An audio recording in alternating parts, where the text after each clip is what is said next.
Professor Zixandra stood at the front of her classroom, her tall figure casting long shadows across the polished floor.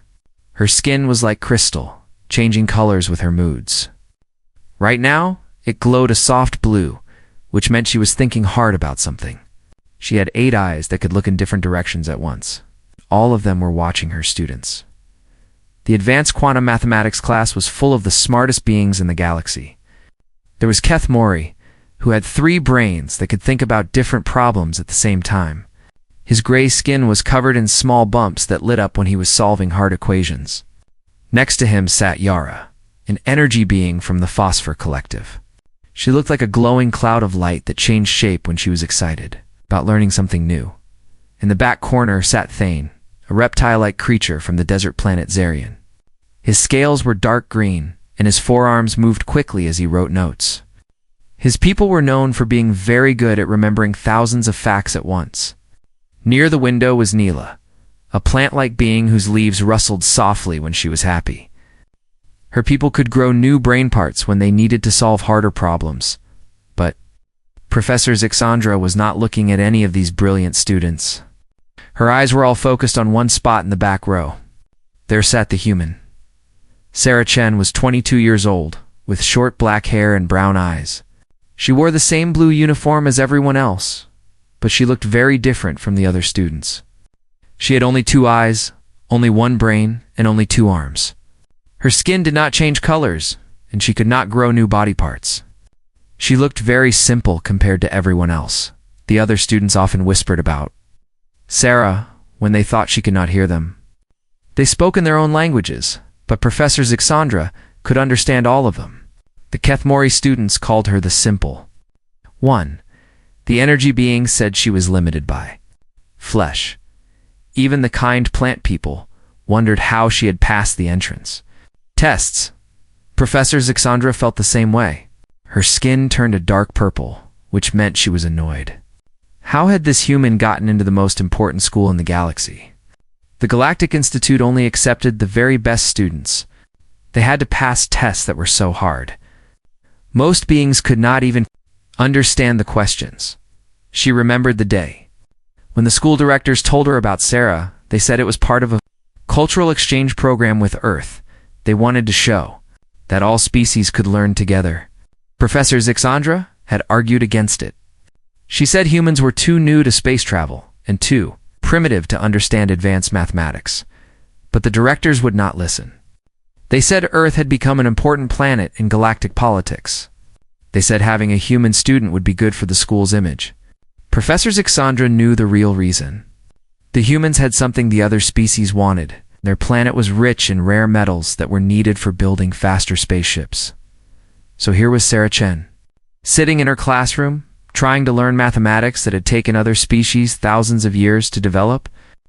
Professor Zixandra watched as Sarah wrote notes with an old-fashioned pen on paper. Everyone else used thought recorders or holographic displays. The human had to do everything the slow way. During the first week of class, Professor Zixandra had given Sarah easy problems to solve. She wanted to see what the human could do. Sarah had gotten them right, but it took her much longer than the other students. She had to write everything down step by step. While the others could solve problems in their heads, the other students had started to feel sorry for Sarah Neela. The plant being had offered to share her notes. Yara, the energy being, had tried to help Sarah understand the harder concepts. Even Thane, who was usually very serious, had explained things to Sarah when she looked confused. But Professor Zixandra did not want the human to get special help. She thought it was not fair to the other students. They had worked very hard to get into this school. They came from species that had been studying mathematics for thousands of years. Why should they have to slow down for one primitive human? Sarah seemed to know that she was not wanted. She always sat in the back corner and never asked questions during class. When other students tried to talk to her, she was polite but kept to herself. She worked twice as hard as everyone else, staying late in the library every night.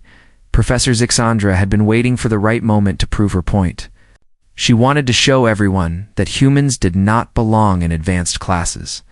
She wanted to demonstrate that the human would fail when given a really hard problem. Then maybe the directors would change their minds about this cultural exchange program. Today felt like the right day. Professor Zixandra had prepared a special lesson about hyperdimensional probability matrices. It was one of the hardest topics in mathematics. Even her best students would struggle with it. She planned to give them an equation that would challenge their abilities. But first, she would call the human to the board. She would give Sarah a problem that was much too hard for her. When Sarah failed in front of everyone, it would prove that humans were not smart enough for the Galactic Institute. Professor Zixandra's skin turned gold, which meant she was feeling confident about her plan. She looked at Sarah, who was quietly reading her textbook. The human had no idea what was about to happen. The class began, and Professor Zixandra started her lesson. She could see the other students paying careful attention. They trusted her to teach them important things. Soon, she would show them why standards were important. Soon, she would prove that not every species was ready for advanced learning. Sarah looked up from her book and met Professor Zixandra's gaze. For a moment, the professor saw something in those simple brown eyes. It looked almost like determination, but that was impossible. How could a primitive human be determined about mathematics she could not possibly understand? Professor Zixandra dismissed the thought. She had a lesson to teach, and a point to prove. Today, everyone would learn something important about the difference between advanced species and simple ones. Professor Zixandra began her lecture with confidence. Her 8 eyes scanned the classroom as she started to explain the basic concepts of hyperdimensional probability matrices. Her skin glowed a steady blue, showing that she was in full teaching mode. Today we will explore one of the most complex areas of mathematics, she announced. Her voice was clear and strong, carrying easily to every corner of the room. Hyperdimensional probability matrices allow us to predict outcomes across multiple dimensions of space and time. The students listened carefully. Kethmora's 3 brains were already working on understanding the concept. The bumps on his gray skin lit up in patterns as he processed the information. Yara, the energy being, flickered with excitement. Her glowing form shifted into geometric shapes that matched the mathematical concepts being discussed. Thane took notes with all 4 of his arms, writing faster than most beings could think. His scaled face showed deep concentration. Neela's leaves rustled softly as she grew new neural pathways to handle the complex ideas. Even for these brilliant students, this was challenging material. In the back corner, Sarah Chen wrote notes with her simple pen. She had to stop sometimes to think about what Professor Zixandra was saying. The human's face showed she was working hard to understand. But she kept up with the basic concepts. Professor Zixandra continued her lesson for 30 minutes, building up to more complex ideas. She explained how these mathematical tools were used to design faster spaceships, predict weather on gas giant planets, and even help scientists understand how black holes worked. The mathematics becomes truly challenging, Professor Zixandra said. When we must consider 11 dimensions simultaneously, her skin flickered to yellow, showing her excitement about the difficult topic.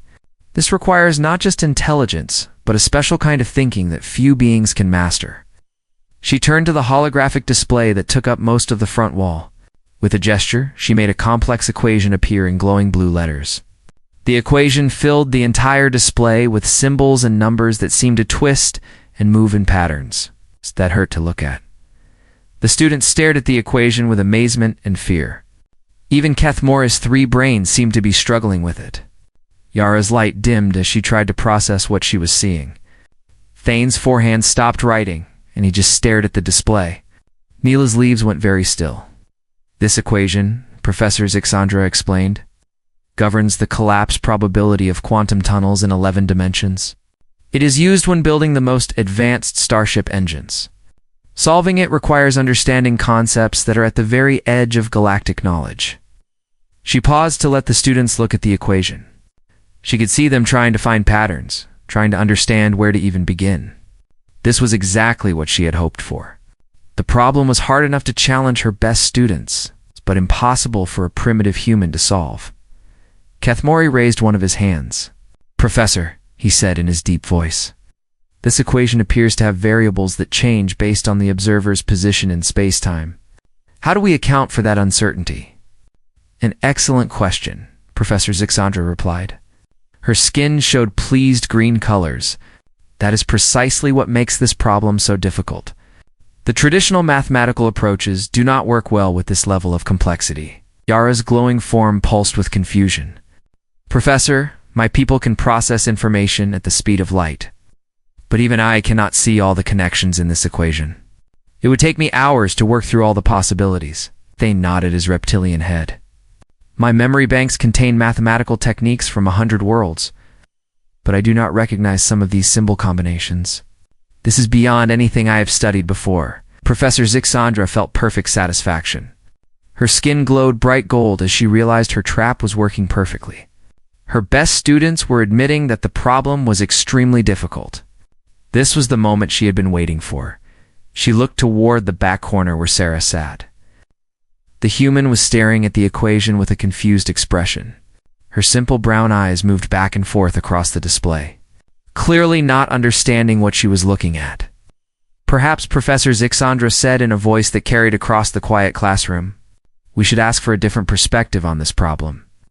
Her skin showed hunting colors now, bright orange and gold mixed together.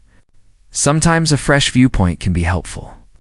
The other students turned to look where Professor Zixandra was looking. They saw Sarah in her back corner seat, still staring at the impossible equation. "Sarah Chen," Professor Zixandra called out, making sure her voice sounded friendly and encouraging. "Would you please come to the front of the class? I think our human exchange student should have a chance to show us her species' famous problem-solving abilities." Sarah looked up with surprise. Her face went pale, and for a moment, she did not move. The other students watched with expressions of worry and pity. They knew this was not fair. They could see that Professor Zixandra was setting Sarah up to fail. Kethmori's 3 brains made him speak first. "Professor, perhaps this problem is too advanced for nonsense."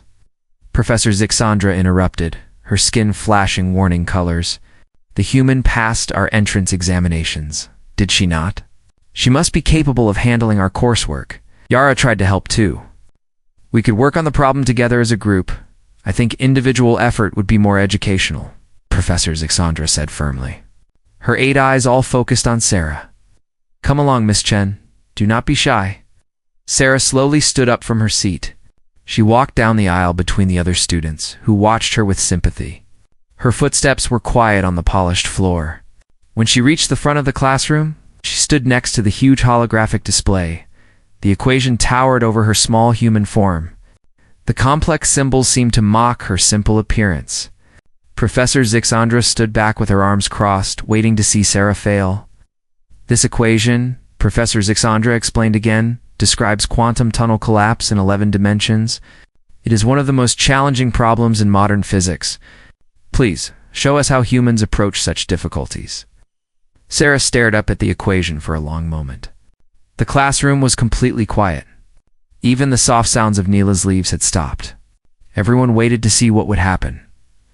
Professor Zixandra's skin glowed with satisfaction.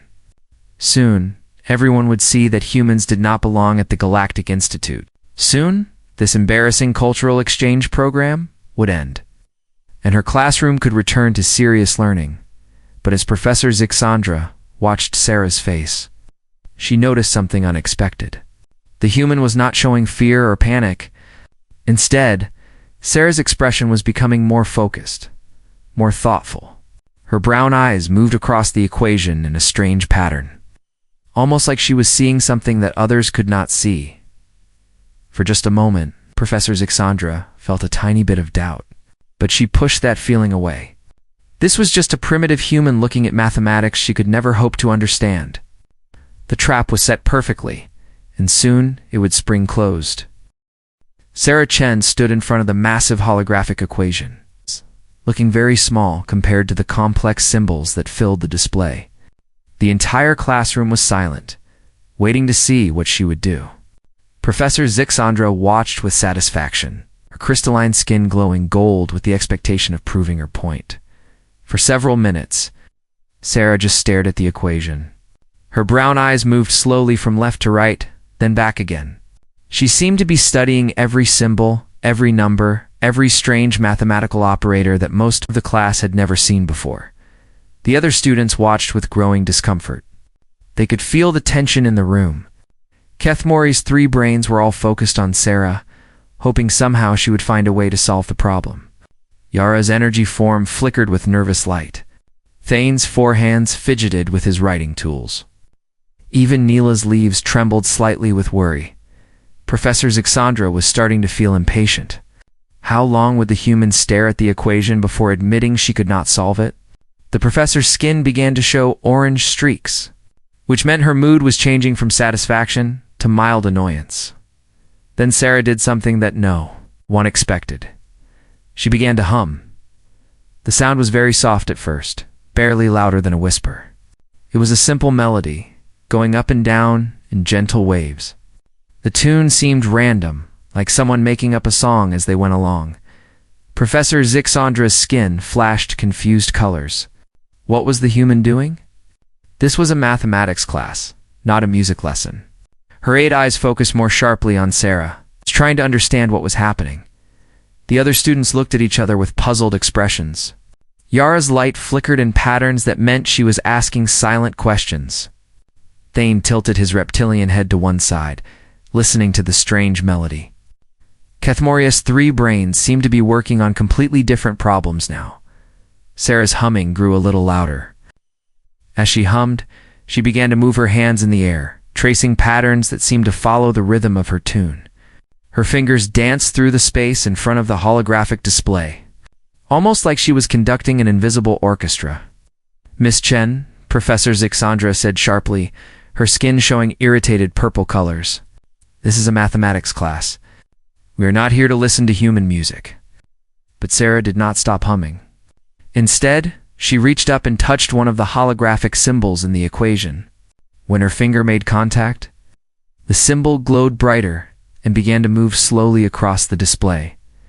Professor Zixandra's skin went completely white with shock. Students were not supposed to be able to manipulate the holographic equations directly. The display was designed for the professor to control. How was the human changing it? Sarah continued to hum her strange melody while moving symbols around the equation. She was not following any mathematical rules that Professor Zixandra recognized. Instead, she seemed to be rearranging the symbols based on how they sounded when she hummed different notes. When Sarah hummed a high note, she moved symbols that looked like they reached upward. When her tune went low, she gathered symbols that curved downward. She was treating the complex mathematical operators like musical notes, arranging them according to some pattern that only she could hear. "What are you doing?" Professor Zixandra demanded, her skin cycling rapidly through colors of confusion and alarm. "That is not how mathematics works." Sarah paused in her humming long enough to answer. "I am sorry, Professor," she said quietly. "I cannot solve this equation the way you want me to. I do not understand the advanced mathematics, but..." She gestured at the symbols floating in the air around her. "These patterns remind me of something from home." "Remind you of what?" Professor Zixandra asked, though she was not sure she wanted to hear the answer. "Music," Sarah said simply. "On Earth, we have something called jazz. It is a kind of music where musicians take a basic melody and change it, making it more complex and beautiful. They follow mathematical relationships between different notes, but they also use their feelings to guide the music." She touched another symbol and it began to glow and move. These mathematical symbols have relationships to each other, just like musical notes do. They follow patterns like harmony and rhythm. I cannot calculate the answer, but I can feel where the symbols want to go. Professor Zixandra's skin showed colors that had never appeared in her classroom before, deep purple mixed with silver, which meant she was experiencing something completely new and did not know how to react to it. Sarah continued to hum while rearranging the equation. She moved symbols that seemed to belong together, creating groups that flowed from one to another like verses in a song. She connected mathematical operators that appeared to harmonize with each other. The other students watched in amazement. They could see that Sarah was changing the equation in ways that looked completely wrong according to everything they had learned. But somehow, the symbols seemed to fit together better when she moved them. The equation was starting to look more balanced, more graceful. Kethmori spoke up, his 3 brains working together to understand what he was seeing. "Professor, the symbolic relationships she is creating. They do seem to follow certain mathematical principles, even though she is not using traditional methods. Yara's energy form pulsed with interest. The patterns she is making have a kind of symmetry that my people recognize as mathematically beautiful. Thane nodded slowly. The way she is grouping the variables follows rules that exist in my people's ancient mathematics. But we stopped using them because they were considered too intuitive. Alexandra stared at the equation that Sarah was reshaping. It looked completely different from what she had put on the display, but there was something about the new arrangement that seemed more natural, more right. Sarah's humming had developed into a complex melody now, with different themes that appeared and returned like a symphony. As she hummed each part of her tune, she adjusted different sections of the equation. She was conducting mathematics like music, using her human intuition to find patterns that pure logic could not see. I do not know if this is correct, Sarah said, stepping back from the display. I cannot prove it with mathematics. But it feels like the equation wants to be arranged this way. The symbols seem happier when they are in these positions. Professor Zixandra looked at what Sarah had created. The human had transformed the rigid mathematical structure into something that flowed like water, something that moved like a dance. And despite every instinct that told her this was wrong, Professor Zixandra could see that the equation now had a beauty and elegance that had not been there before. Her skin began to show the deep blue colors of profound thought. Something very unexpected was happening in her classroom, and she was not sure whether to be alarmed or amazed. Sarah stepped away from the holographic display, her humming fading to silence. The equation she had created looked nothing like what Professor Zixandra had originally shown to the class. Where there had been rigid mathematical structure, there was now something that seemed to flow and dance. The symbols were arranged in patterns that looked almost artistic. Professor Zixandra stared at the transformed equation with all 8 of her eyes. Her crystalline skin was cycling through colors so quickly that it looked like a rainbow had gotten confused. She had never seen mathematics presented in such a way. Every instinct told her that what Sarah had done was wrong, but something deeper suggested that it might be more right than anything she had ever seen. The other students were equally confused. Kethmori's 3 brains were working overtime, trying to understand how the human had manipulated the symbols. His gray skin showed patterns of light that indicated he was processing information at maximum capacity. YARA. The energy being flickered with uncertainty.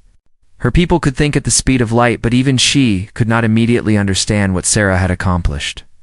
The mathematical relationships in the new equation were unlike anything in her vast memory banks. Thane's for hands had stopped taking notes completely. His reptilian features showed deep concentration as he tried to analyze the patterns Sarah had created. Even with his people's ability to remember thousands of facts simultaneously, he could not find any reference for this approach to mathematics. Neela's leaves had grown very still. Her plant-like people could create new brain structures to handle complex problems. But this situation was so unique that she did not know what kind of thinking she needed to grow. Professor. Zixandra finally found her voice. Miss Chen, she said carefully, what you have done makes no sense, according to any mathematical principles I know. These symbols should not be arranged in this way. Sarah looked down at her feet. I am sorry, Professor. I know I did not solve it correctly. I do not have the training to understand advanced mathematics like everyone else does. I just tried to make the equation feel more balanced. Feel more balanced? Professor Zixandra repeated. Her skin showed deep purple colors of confusion. Mathematics is not about feelings. It is about logic and proof and calculation. But even as she said this, Professor Zixandra found herself looking more closely at Sarah's version of the equation. There was something about the arrangement that seemed elegant. The symbols flowed together in ways that created a sense of harmony. Suddenly, Kethmori made a sound of surprise. All 3 of his brains had reached the same conclusion at once. Professor, he said in his deep voice, I have been checking the mathematical relationships in her arrangement. The symbolic logic is actually correct. Professor Zixandra's skin went completely white with shock. What do you mean correct? I mean, Kethmori continued, that even though she used no traditional mathematical methods, the relationships between the symbols follow proper logical rules. She has somehow created a valid transformation of the original equation. Yara's energy form pulsed brighter. He is right, Professor. I can see the mathematical pathways now. They are different from what we usually use, but they are logically sound. Professor Zixandra activated her teaching computer and began running calculations on Sarah's equation. Numbers and symbols flowed across her personal display as the computer checked every relationship, every transformation, every logical step. The results made her sit down hard in her chair. Sarah's equation was not just mathematically correct, it was elegant. She had found a solution that was simpler and more beautiful than anything Professor Zixandra had ever seen. The human had somehow solved a problem that would challenge the galaxy's most advanced computers. "This is impossible," Professor Zixandra whispered. Her skin was now showing colors that indicated she was experiencing something beyond her understanding. Sarah looked up with concern. "Did I break something? I can try to put the symbols back where they were." "No," Professor Zixandra said quickly. "Do not change anything. I need to understand how you did this." She stood up and approached Sarah, her 8 eyes focused intently on the human. "Explain to me exactly what you were thinking." Sarah bit her lip nervously. "Well, when I looked at the equation, I could not understand the mathematics. But the symbols reminded me of musical notation from my home world. On Earth, we have music that is based on mathematical relationships between different sounds." She pointed to different parts of her equation. "These symbols here, they have the same kind of relationship as musical notes in a chord.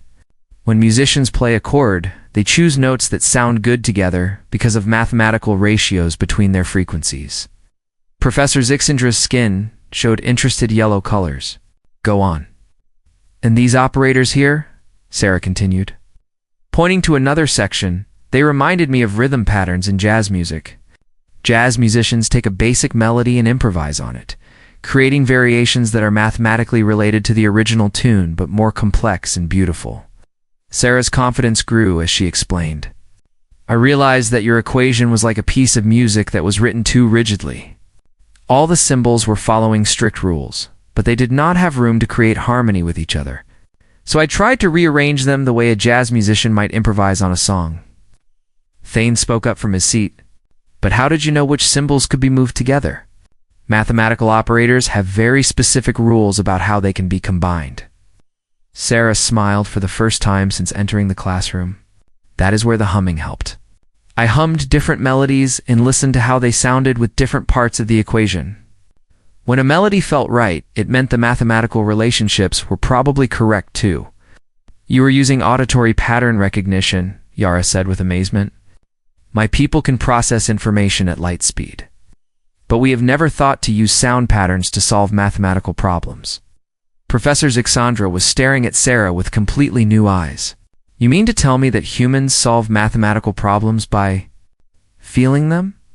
By treating them like music?" "Not all humans," Sarah said, "but some of us do. We do not just calculate mathematics, we experience it. We look for beauty in numbers, for rhythm in equations, for harmony in proofs. My people have always found patterns in chaos and music in mathematics." She gestured at the equation floating in the air around them. "Your equation was trying to be beautiful, Professor. It wanted to sing. I just helped it find its voice." The classroom was completely silent as everyone absorbed what Sarah had said. They were beginning to realize that they had just witnessed something revolutionary, a completely different way of approaching mathematics that no one in the galaxy had ever considered. Professor Zixandra Est skin finally settled into deep blue colors of profound respect. She looked at Sarah not as a primitive human who did not belong in her classroom, but as a being who had just opened her eyes to entirely new possibilities. "Miss Chen," she said quietly, "I believe you have just changed everything I thought I knew about mathematics." Professor Zixandra stood in front of Sarah Chen, her crystalline skin showing deep blue colors that her students had never seen before. Among her people, this color meant something very important. It was the shade of profound respect and intellectual humility. It was the color that appeared when a teacher realized they had something crucial to learn. Slowly. Professor Zixandra raised her forearms and brought her hands together in a complex gesture. Her 8 eyes closed briefly as she performed the movement with careful precision. The other students gasped when they recognized what she was doing. It was the Velthari gesture of academic surrender, a ritual that meant a teacher was acknowledging that a student had surpassed them in understanding. Honored traditions in galactic education, but it was rarely performed. Most teachers went their entire careers without finding a student who could teach them something completely new. Sarah Chen, Professor Zixandra, said formally, "I performed the gesture of learning before you. You have shown me knowledge that I did not possess. You have opened my understanding to new possibilities. I ask humbly that you teach me more about your people's approach to mathematics." Sarah's eyes went wide with shock. "Professor, I do not think I am qualified to teach you anything. You know so much more about mathematics than I do. I cannot even solve basic equations the right way." "But that is exactly why you are qualified," Professor Zixandra replied. Her skin was now showing gentle purple colors, which meant she was excited about learning something new. "You have shown me that there is no single right way to approach mathematics. Your method produced a correct and elegant solution using principles that none of us understood." She turned to address the entire class. "Students, we have just witnessed something remarkable. Ms. Chen has demonstrated that intelligence comes in many different forms. We have been teaching mathematics as if logic and calculation were the only valid approaches. But there are other ways to understand the universe." Kethmori raised one of his hands. "Professor, are you saying that Ms. Chen's musical approach is as valid as our traditional methods?"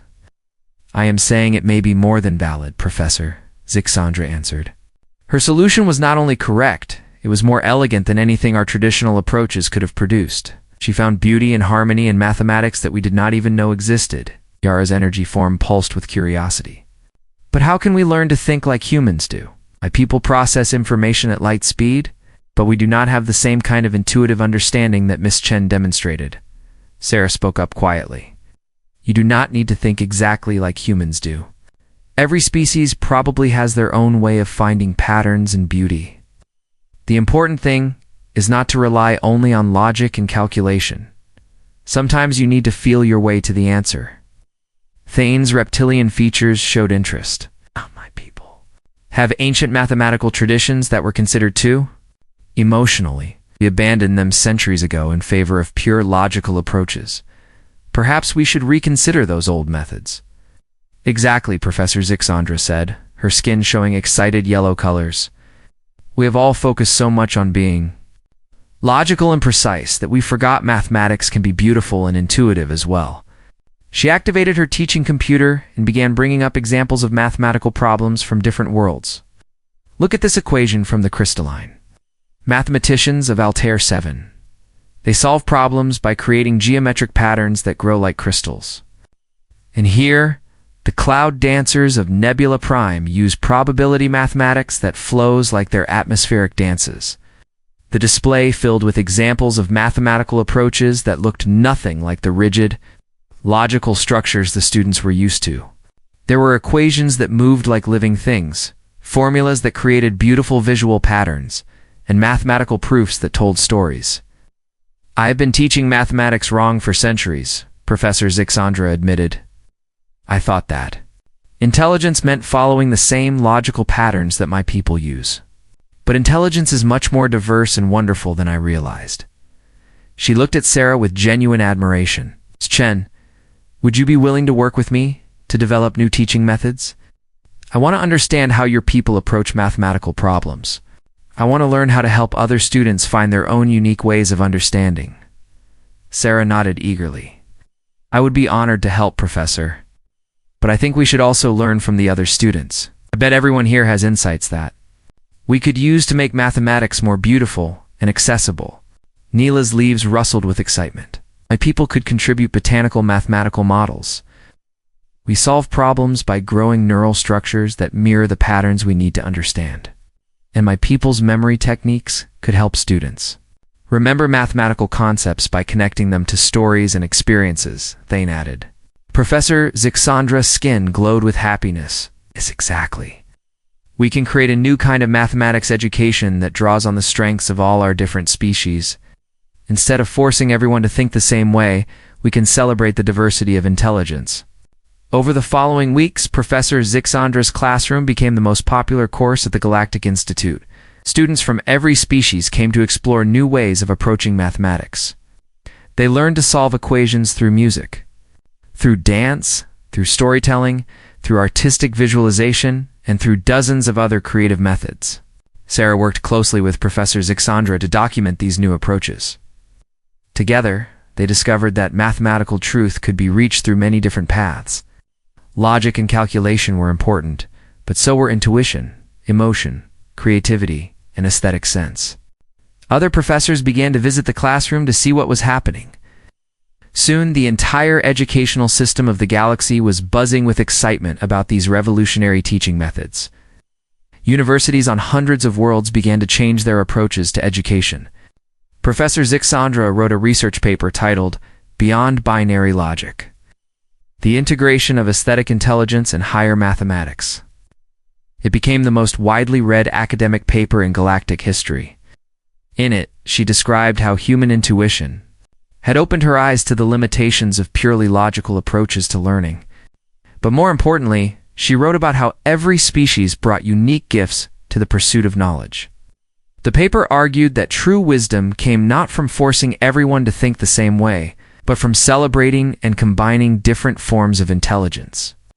The cultural exchange program that had brought Sarah to the Galactic Institute was expanded dramatically. Students from hundreds of worlds now studied together, learning from each other's unique perspectives and approaches to understanding the universe. Sarah became the first human to graduate from the Advanced Mathematics program, but she was not the last. Soon, students from Earth were sought after by universities throughout the galaxy, not because they were more intelligent than other species, but because they brought a different kind of intelligence that complemented and enhanced traditional approaches. Professor Zixandra often looked back on that day when she had tried to embarrass Sarah by giving her an impossible equation to solve. She had thought she was proving that humans did not belong among the galaxy's intellectual elite. Instead, Sarah had proved that the galaxy's definition of intelligence was far too narrow. Years later, when Professor Zixandra was honored for revolutionizing galactic education, she always credited Sarah Chen as her most important teacher. The human who had seemed so simple and primitive had taught her the most valuable lesson of her long career, that wisdom comes in many forms, and the greatest discoveries happen when different kinds of minds work together to understand the beautiful complexity of the universe.